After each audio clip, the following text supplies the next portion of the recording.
Hello friends, study with Saurabh YouTube channel पे आपका स्वागत है। आज हम मोस्ट एक्सपेक्टेड जीके जीएस के सवाल देखेंगे जो कि एसएससी सीजीएल, एसएससी जीडी और अदर एग्ज़ाम्स के लिए बहुत इम्पोर्टेंट है। तो चलिए वीडियो की शुरुआत करते हैं। पहला क्वेश्चन देखते हैं। पहला क्वेश्चन है कि 2020-21 के आंकड़े के अनुसार भारत में कौन सा राज्य दूध उत्पादन में प्रथम स्थान पर है। तो दूध उत्पादन में प्रथम स्थान पर है उत्तर प्रदेश। याद रखिएगा, दूध उत्पादन में प्रथम स्थान उत्तर प्रदेश का है। उत्तर प्रदेश वेजिटेबल उत्पादन में भी, आलू उत्पादन में भी, गन्ना, चीनी और गेहूँ, इनमें यूपी प्रथम स्थान रखता है। इतना बात याद रखें यूपी के बारे में। नेक्स्ट क्वेश्चन है कि भारतीय संविधान में कौन सी विशेषता जापान के संविधान से ली गई है। ऑप्शंस है विधि द्वारा स्थापित प्रक्रिया, विशेष रिट, राष्ट्रपति एवं सर्वोच्च न्यायालय के न्यायाधीश का महाभियोग जो लगाया जाता है, और संविधान संशोधन। तो इनमें से विधि द्वारा स्थापित प्रक्रिया जो है ये जापान से लिया गया है। विधि द्वारा स्थापित प्रक्रिया। भारत का जो संविधान है उसका लगभग 70% भाग, भारत के संविधान का लगभग 70% भाग भारत शासन अधिनियम 1935 से लिया गया है। इसमें न्यायपालिका के बारे में चर्चा है। इसी अधिनियम के तहत अध्यादेश जारी किया जाता है। कैग के बारे में इसी में चर्चा है। लोक सेवा आयोग के बारे में इसी में चर्चा है, या आपात उपबंध एवं प्रशासनिक विवरण के बारे में भी इसी में चर्चा है। वहीं भारतीय संविधान में नेहरू रिपोर्ट, जो कि मोतीलाल नेहरू ने दिया था, नेहरू रिपोर्ट 1928 के भी कुछ तथ्य हैं जो भारतीय संविधान में जोड़े गए हैं। भारतीय संविधान लगभग 60 कंट्रियों के संविधान को पढ़कर बनाया गया है। ठीक है, इतनी बातें याद रखें। वहीं अगर मौलिक अधिकार की बात करें तो मौलिक अधिकार भारतीय संविधान में, मौलिक अधिकार जो है वो भारतीय संविधान में कैसे आया है। तो मौलिक अधिकार भारतीय संविधान में यूएसए से लिया गया है। यूएसए, संयुक्त राज्य अमेरिका से मौलिक अधिकार लिए गए हैं। वहीं यूएसएसआर, रशिया जो है, सोवियत संघ, उससे मौलिक कर्तव्य लिया गया है। यहीं विधि का शासन कहें तो वो ब्रिटेन से लिया गया है। राष्ट्रपति पर महाभियोग की बात करें तो वो अमेरिका से ही लिया गया है। उपराष्ट्रपति का पद हो वो भी अमेरिका से लिया गया है। वहीं समवर्ती सूची जो है, समवर्ती सूची की जो लिया गया है वो ऑस्ट्रेलिया से लिया गया है। वहीं संघीय शासन व्यवस्था जो है, भारत एक राज्यों का संघ है, तो संघीय शासन व्यवस्था कहाँ से ली गई है, कनाडा से ली गई है। वहीं संघ एवं राज्यों के बीच जो पावर का डिस्ट्रीब्यूशन होता है, जो कि संघ सूची, राज्य सूची और समवर्ती सूची की बात करता है, वो भी कनाडा से लिया गया है। यहाँ एक बात ध्यान रखना जरूरी है कि जो संघ सूची, राज्य सूची और समवर्ती सूची की बात की गई है वो कनाडा से लिया गया है। वहीं समवर्ती सूची की अगर बात करें तो ये कहाँ से लिया गया है, तो समवर्ती सूची ऑस्ट्रेलिया से लिया गया है। ऑस्ट्रेलिया से प्रस्तावना की भाषा भी ली गई है, इतना याद रखें, ऑस्ट्रेलिया से प्रस्तावना की भाषा भी ली गई है। एक सवाल है जो बिहार दरोगा 2019 में पूछा था कि राज्यसभा के सदस्यों के निर्वाचन का प्रक्रिया जो है, राज्यसभा के सदस्यों के निर्वाचन की प्रक्रिया वो कौन सा संविधान से ली गई है, कहाँ के संविधान से ली गई है। तो राज्यसभा के जो निर्वाचन की प्रक्रिया है वो साउथ अफ्रीका के संविधान से ली गई है। ये बात याद रखें कि कहाँ से ली गई है, साउथ अफ्रीका के संविधान से ली गई है। वहीं राज्यसभा में जो 12 सदस्यों की नियुक्ति करते हैं प्रेसिडेंट, वो लिया गया है आयरलैंड से। वहीं डीपीएसपी की अगर बात करें तो ये भी आयरलैंड से लिया गया है, जो कि डीपीएसपी कितना से है, तो 36 से लेके 51 के बीच में है डीपीएसपी, ये याद रखें।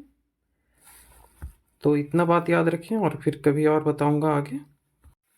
नेक्स्ट नेक्स्ट क्वेश्चन है कि भारत में जो न्यायपालिका है उसे माना जाता है कि वो स्वतंत्र स्वायत्त है, वो अपने निर्णय खुद से ही लेता है। तो भारतीय जो न्यायपालिका है उसमें संविधान में मूल अधिकारों की रक्षा के लिए अनुच्छेद 32 और कौन से अनुच्छेद के तहत अपनी शक्तियों का उपयोग करना चाहिए? एक तो अनुच्छेद 32 के तहत करना चाहिए, एक कौन से अनुच्छेद के तहत करना चाहिए? तो अनुच्छेद 13 के तहत। अनुच्छेद 13 को मौलिक अधिकार का पहरेदार भी कहा जाता है। मौलिक अधिकार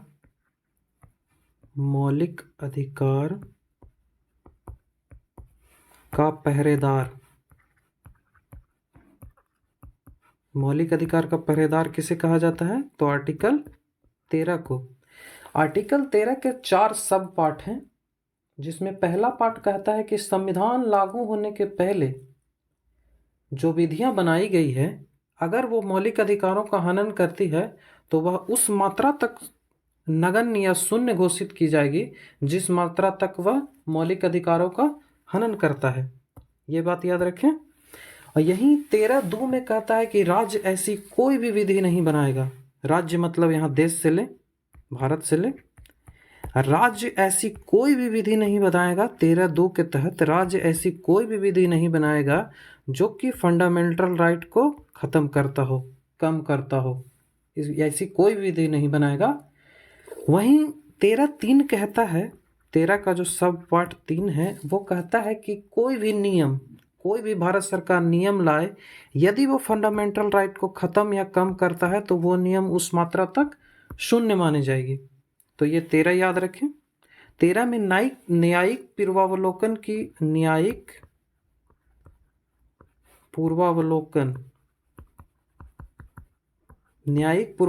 की चर्चा की गई है। 13 में, आर्टिकल 13 में ही न्यायिक पूर्वावलोकन की चर्चा की गई है। वहीं अगर बात करें, अगर बड़े एग्जामों में सवाल आएगा तो न्यायिक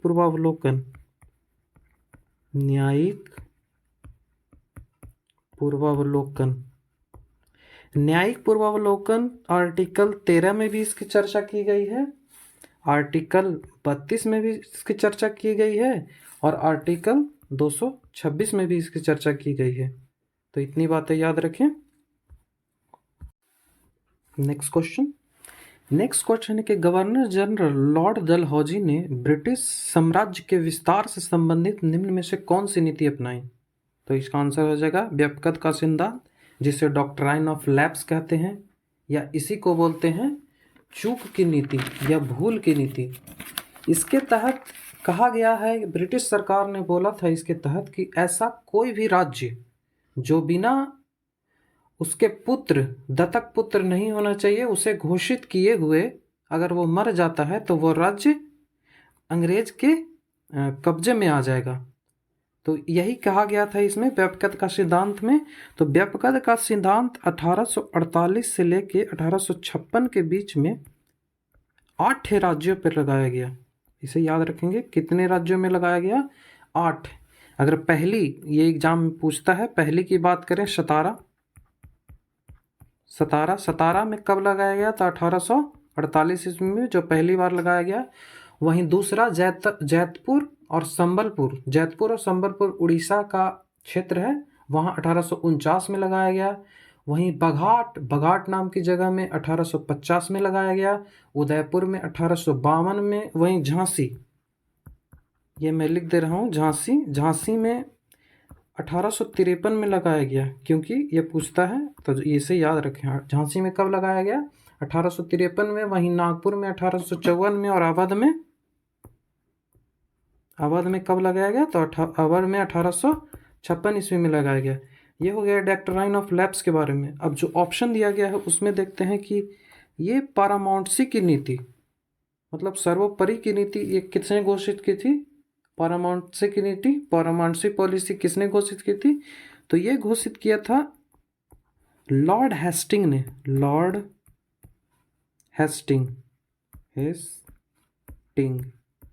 यहाँ सावधान रहने की बात है, एक लॉर्ड हेस्टिंग भी है और एक वारेन हेस्टिंग भी है। तो ये वारेन हेस्टिंग नहीं, ये लॉर्ड हेस्टिंग है, जो 1813 से लेके 1823 तक गवर्नर रहे। इतने याद रखेंगे इनके बारे में। तो पारामाउंट्सी की नीति इन्होंने लगाई थी। वहीं रिंग ऑफ फेंस, घेर की नीति, जिसका हिंदी होगा घेर की नीति, इसकी चर्चा किसने की थी? तो ये जो लगाया था वॉरेन हेस्टिंग ने। वॉरेन हेस्टिंग, यही लॉर्ड ये नहीं है, यहाँ वॉरेन हेस्टिंग हो जाएगा। वॉरेन हेस्टिंग ने लगाया, जो कि 1773 से लेके 85 तक गवर्नर रहा था। तो रिंग ऑफ फेंस की नीति लगाई थी किसने? वॉरेन हेस्टिंग ने। इसके तहत होता था कि जो ब्रिटिश सरकार थी वो अपने दुश्मनों से सीधी तरह से नहीं लड़ती थी। अगर मान लें कि यहाँ अफ़गानिस्तान है, ये भारत है, तो अगर माने कि यहाँ अफ़गानिस्तान है, अगर यहाँ अफ़गानिस्तान था, यहाँ पे एक बफर स्टेट घोषित किया जाता था, उसे बोलते थे बफर स्टेट। बफर स्टेट घोषित कर दिया जाता था, जिससे होता था कि ये जो राज्य जो है अफ़गानिस्तान का, अगर कोई राज्य है तो वो सीधी हमला ब्रिटिश साम्राज्य पे ना करे, वो पहले इस पे हमला करे। और वहाँ क्या करती थी ये ब्रिटिश सरकार? वहाँ ब्रिटिश सरकार कहती थी कि उस राज्य के ही खर्चे पे वहाँ सेना रखा जाता था, उस राज्य के ही खर्चे पे, और उसे कहा जाता था कि हम आपकी सुरक्षा करेंगे। तो यही है थी रिंग ऑफ फेंस की नीति। आगे चलकर जब सहायक संधि, आगे चलकर जब लॉर्ड वेलेस्ली जब 1798 में लॉर्ड वेलेस्ली आए, तो इसी जो रिंग ऑफ फेंस की नीति है इसको व्यापक रूप से लागू किया, जिसे सहायक संधि कहा गया। इसके अनुसार जबरन जो राज्य होते थे उस पर सहायक संधि थोप दिया जाता था। इसके तहत उस राज्य के ही पैसे पे वहाँ का सेना रखा जाता था ब्रिटिश का, और उनके सारे खर्चे उठाना पड़ता था राज्य को।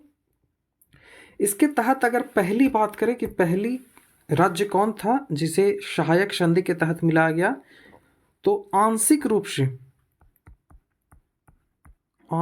से अगर हम बात करें तो आंशिक रूप से मिलाया गया था अवध को। बट यदि पूर्ण रूप से कहे तो पहला पूर्ण रूप से मिलाया गया था हैदराबाद को। किसे मिलाया गया था? हैदराबाद को। कब मिलाया गया था? तो 1798 से 99 के बीच में मिलाया गया था हैदराबाद को। वहीं मैसूर को 1799 में, तंजौर को 1799 में, अवध को 1801 में, पेशवा को 1802 में, भोंसले को 1803 में, सिंधिया को 1804 में। ये बातें याद रखें। तो सहायक संधि के बारे में ये हुआ, व्यापक सिद्धांत के बारे में मैं बता चुका हूँ। नेक्स्ट क्वेश्चन है कि कंदरिया महादेव मंदिर में खाली स्थान अनुष्ठानिक पूजा स्थल था, जहाँ केवल राजा एवं उनके परिवार के लोग एवं पुजारी एकत्रित होते थे। तो को क्या था? गर्भगृह था, महामंडप था, आमलक था या अंतराल था? तो वो गर्भगृह था, जहाँ सिर्फ राजा और उसके परिवार एवं पुजारी लोग ही जाते थे। यहीं कंदरिया महादेव मंदिर की बात करें तो खजुराहो में कंदरिया महादेव की मंदिर है, जो कि मध्य प्रदेश में स्थित है। कंदरिया महादेव जो खजुराहो टेम्पल है, वो कई सारे टेम्पल है, इनको चंदेल वंश ने बनवाया था। इतनी बात याद रखें। कंदरिया महादेव यहाँ का इम्पोर्टेंट मंदिर है, इसे याद रखें। वहीं अगर आर्किटेक्चर में भारतीय मंदिर में बात करें तो ये जो ऊपर जो होता है ये जो छोटा सा होता है इसे कहते हैं कलश।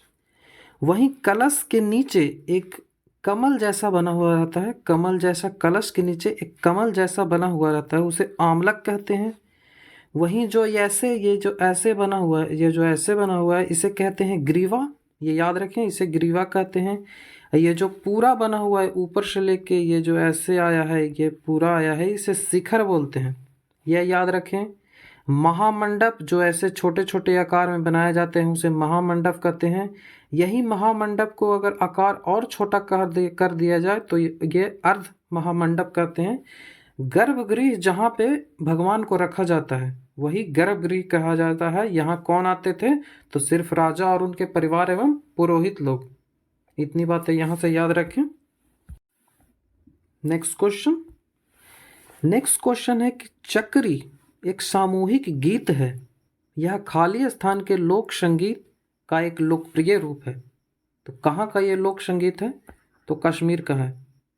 यहाँ सावधान रहने की ज़रूरत है कि चक्री जो सामूहिक गीत है वो तो जम्मू कश्मीर का है, लेकिन वहीं अगर चक्री लोक नृत्य की बात करें, अगर चक्री लोक नृत्य आपसे कह दे, लोक नृत्य फोक डांस, तो वो राजस्थान का हो जाएगा। कहाँ का हो जाएगा? राजस्थान का हो जाएगा। ये बात याद रखें, चक्री नृत्य कौन कहाँ का हो जाएगा? राजस्थान का हो जाएगा। नेक्स्ट क्वेश्चन है कि संविधान में, जो भारतीय संविधान में किस अनुच्छेद में कहा गया है कि किसी भी व्यक्ति को उसके प्राण एवं दैहिक स्वतंत्रता से विधि द्वारा स्थापित प्रक्रिया के अनुसार ही वंचित किया जा सकता है, अन्यथा नहीं। तो ये कहा गया है 21, आर्टिकल 21 में कहा गया है कि विधि द्वारा स्थापित प्रक्रिया से ही किसी व्यक्ति को उससे वंचित किया जाता है, प्राण से वंचित किया जा सकता है। जो आर्टिकल 21 है ये बहुत बड़ा अधिकार देता है। भारतीय जो नागरिक हैं उन्हें कई सारे अधिकार जैसा है, जिसमें गरिमापूर्ण जीवन जीने का अधिकार, गोपनीयता का अधिकार, भोजन का अधिकार, यहाँ तक कि 8 घंटे सोने का अधिकार भी आपको दिया गया है। ठीक है, इतना बात याद रखें। यही अगर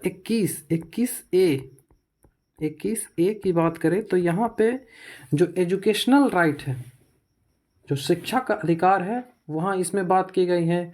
वहीं आधार जो है, निजता का अधिकार, जब आधार आया था तो इस पे बहुत चर्चा हुई थी, तो निजता का अधिकार भी इसी में है। और जो 21A है, ये 86वां कॉन्स्टिट्यूशन अमेंडमेंट 2002 से जोड़ा गया था। ये बात हमेशा याद रखें, 21वां कॉन्स्टिट्यूशन अमेंडमेंट 2002 से जोड़ा गया था। अगर आर्टिकल 20 की बात करें तो आर्टिकल 20 में कहा गया है कि अपराध के वक्त जो सजा थी, अब आर्टिकल जो 20 है बेसिकली आर्टिकल 20 को 3 पार्टों में बांटा गया है, 1, 2, 3 सब आर्टिकल में बांटा गया है। इसमें कोई अगर अपराधी है तो उसके रक्षा की बात की गई है। आर्टिकल 20(1) में कहा गया है कि अपराध के वक्त जो सजा थी उसी के अनुसार उसे सजा मिलेगी। वहीं आर्टिकल 20(2) में कहा गया है कि दोहरी सजा उसे नहीं मिलेगी। अगर एक चीज़ की सजा मिल चुकी है तो दूसरे की नहीं मिलेगी, दोहरी सजा उसे नहीं मिलेगी। आर्टिकल 20(3) कहता है कि इसके तहत उसे जबरदस्ती अपने खिलाफ गवाही देने के लिए मजबूर नहीं किया जा सकता है। इतनी बातें याद रखें आर्टिकल 20 के बारे में।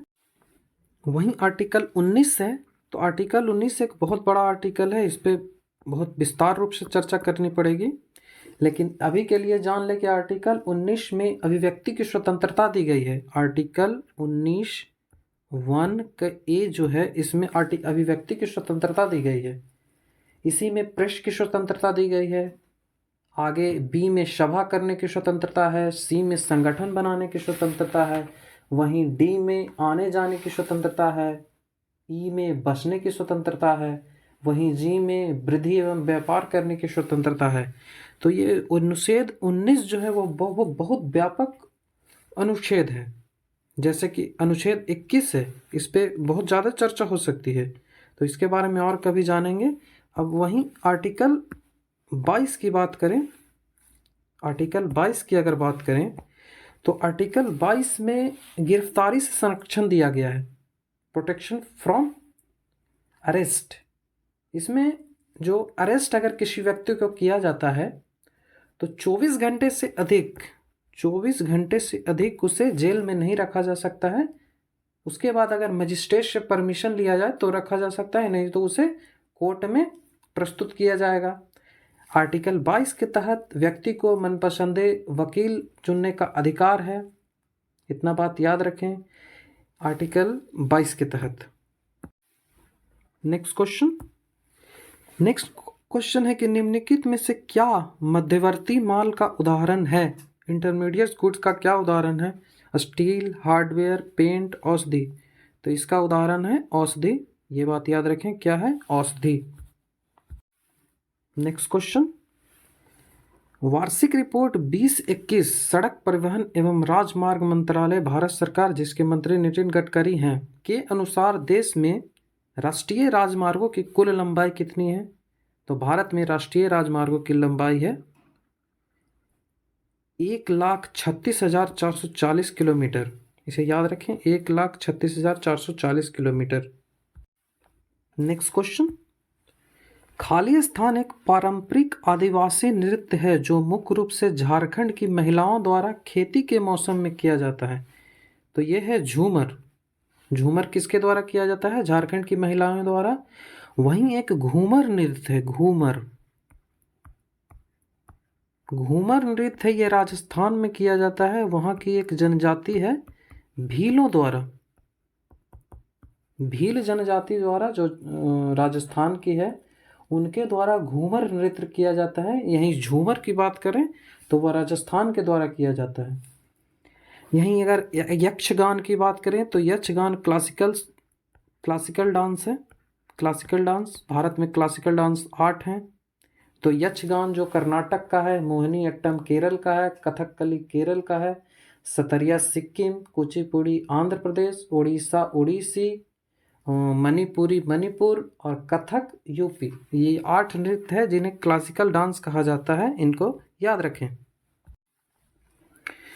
ये हमने मोस्ट एक्सपेक्टेड जीके जीएस का क्वेश्चन जो है 10 क्वेश्चन किया डिटेल्ड एक्सप्लेनेशन के साथ किया।